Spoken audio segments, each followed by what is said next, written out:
إذا رأيت أيضا إلى حال العلماء مع أهليهم،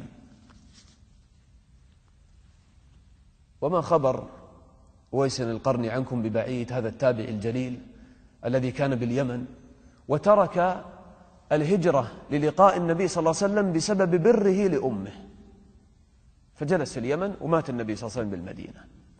قبل أن يموت النبي صلى الله عليه وسلم قال عن أويس القرني: لو أقسم على الله لأبره. وأوصى الصحابة إذا رأوه أن يسألوه أن يستغفر الله لهم، ميزة لهذا التابع الجليل الذي كان بارا بأمه.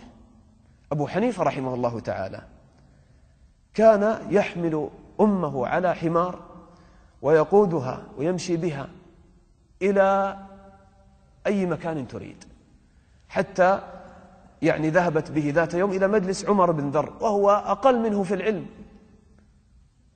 تريد أن تسأله عن شيء، قالت: أنا ما أخذ من ولدي. هكذا الأم ما تتصور أن ابنها هذا أصبح عالما إماما، قالت: لا، أنا أريد فتوى من شيخ. قالت: اذهب بي إلى مجلس فلان، وذهب بها تواضعا وبرا لأمه. ودخل رجل على محمد بن سيرين وهو عند أمه فاستغرب وقال: ما شأن محمد؟ أبيه مرض؟ قالوا: لا، هكذا يكون إذا جلس عند أمه، لا يكاد صوته يسمع، هكذا يكلم أمه باحترام ووقار.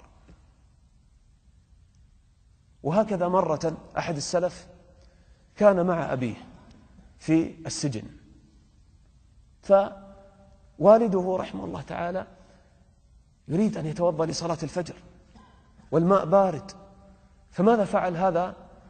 حمل إناء الماء طيلة الليل إلى المصباح حتى يصبح الماء حارا، فيتوضأ والده بهذا الماء الساخن برا بأبيه.